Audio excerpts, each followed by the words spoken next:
Hello everyone and welcome back to the EDH Jank Center, your source for everything Commander and everything Jank. I'm your host Jordan Or Prairies, and today we got another episode of the bulk pile. As per usual, we will be rifling through that pile of bulk you got lying around and finding some cards that we can fit into decks. It won't always be easy and probably not very efficient, but that will not stop us because every card deserves a chance to shine. Alright, let's cut the frickin' chit chat and get right down to the business, boys. Okay, first up today we got Jungle Barrier, 2 green-blue creature wall from Apocalypse. Walls can't attack. When Jungle Barrier comes into play, draw a card, and it's a 2/6. And something to be noted that all later versions of Jungle Barrier have Defender instead of Walls can't attack or whatever. That's a great thing because the home I found for this card really cares about defenders. Arcades the Strategist, 1 green, white, blue legendary creature Elder Dragon from Core Set 2019. It has flying and vigilance. Whenever a creature with Defender enters the battlefield under your control, draw a card. Each creature you control with Defender assigns combat damage equal to its toughness rather than its power and can attack as though it didn't have Defender. And it's a 3/5. So in a deck built around thick boys, this card is a very thick boy, not only for its big butt, but also its big doubling up of the card draw. So we play Jungle Barrier. That'll trigger Arcades. We draw a card, then we draw a card off of Jungle Barrier's effect, and then on top of that, we can also smack our opponents in the face for 6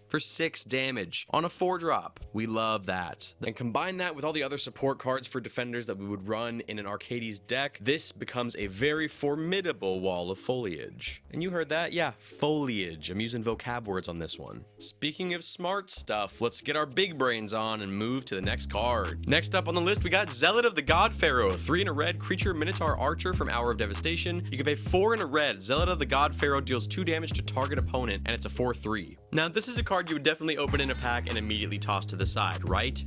Wrong. Listen, we're gonna make it work, okay? If you dig deep, there are some ways you can use this card. Now, you could definitely go Minotaur Tribal, but I'd like to take a look at Zirda the Dawnwaker. Zirda is 1 red or white legendary creature Elemental Fox from Ikoria. It has Companion. Each permanent card in your starting deck has an activated ability. If this card is your chosen companion, you may cast it once from outside the game. Abilities you activate that aren't mana abilities cost 2 less to activate. This effect can't reduce the mana in that cost to less than 1 mana. You can pay 1, tap it, target creature can't block this turn, and it's a 3/3. Listen, in Magic, you want to do stuff. And Zealot of the God Pharaoh does do stuff, guys. Zirda helps us make it worth our while. With the reduced activated ability, Zealot of the God Pharaoh all of a sudden becomes something we can start sniping people with. Combine that reduced cost with cards like Gratuitous Violence, Angrath's Marauders, and Torbrand, Thane of Redfell, and all of a sudden, we've got a pretty formidable card on our hands. May I even say a Group Slug staple? Maybe in your mind that's a no, but on the EDH Jank Center, baby, anything is possible. Honestly, now I'm really thinking that a Boros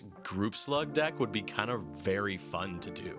Let me know in the comments if you're interested in a deck tech around Zirda and Group Slug. And yes, I know Zealot of the God Pharaoh only targets a certain player, but it's the principle of the thing. Alright, moving on. Next card up is Living Terrain, 2 green enchant land from 8th edition? Enchanted Land is a 5/6 green treefolk creature that's still a land. So, 4 mana to turn a land into a vanilla 5/6.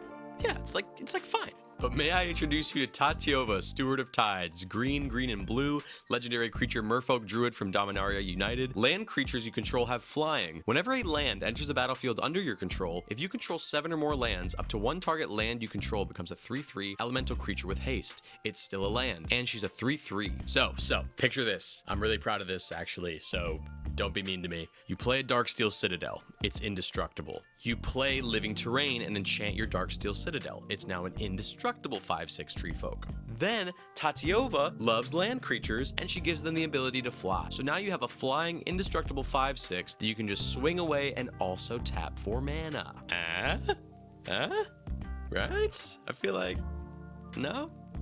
I never said it was going to be efficient, okay? If any of you at all run Living Terrain in any of your decks, let me know in the comments. I really genuinely want to hear about it. Okay, moving on to Martyr for the Cause. 1 in a white creature human soldier from War of the Spark. When Martyr for the Cause dies, proliferate, which means you choose any number of permanents and or players, then give each another counter of each kind already there, and there are 2/2. Now, I've got a Force Combat Commander in mind for this card, and if you've watched the channel before, you know all about this card. It is Krost, Defense Contractor. 1 green, white, blue, legendary creature Cat Visor from New Capenna Commander. At the beginning of your upkeep, put a shield counter on target creature an opponent controls. Whenever you put one or more counters on a creature you don't control, tap that creature and goad it. It gains trample until your next turn. Until your next turn, that creature attacks each combat if able and attacks a player other than you if able, and he's a 2/4. Now, normally Martyr for the Cause dying would be a great way to beef up an entire board of tokens that you've put +1/+1 counters on. However, I want to use it on our opponents. So if we've been playing our cards right with Kroos, we've been putting a bunch of counters on a bunch of our opponent's creatures all game. All we got to do then is play Martyr of the Cause, find a way to kill it, and then we proliferate and we choose all the counters on all of our opponent's creatures, goading them all at once. So in a Kroos build, not only does Martyr for the Cause act as a pseudo disrupt decorum, Kroos also taps down all of our opponent's creatures. So on the turn that we do this effect, we can tap down our opponent's entire board, opening us up for a win through combat damage. And then on top of that,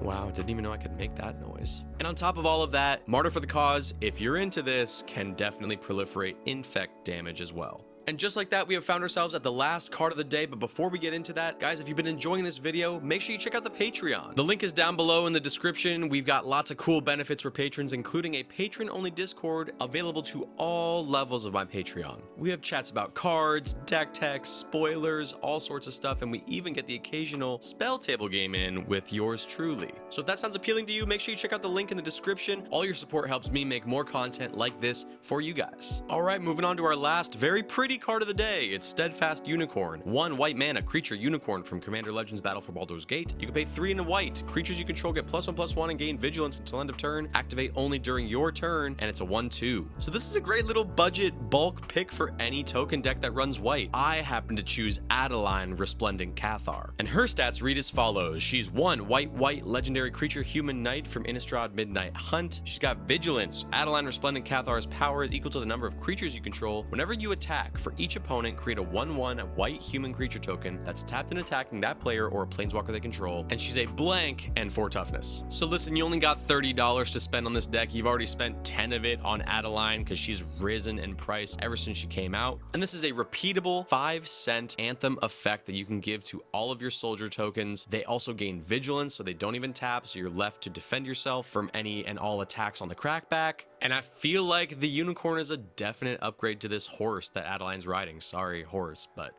unicorns are just kind of cooler. Anyways, guys, that's the end of the video. Thank you so much for watching. If you stuck around and love the content, make sure you give it a like, subscribe to the channel, and let me know down in the comments what cards you'd like me to find homes for. Would you slot any of today's cards in any of your decks? I'm always down there in the comments interacting with you guys, so come on down and have a chat with me. All right, guys, I'm out of here. I'll see you on the next video.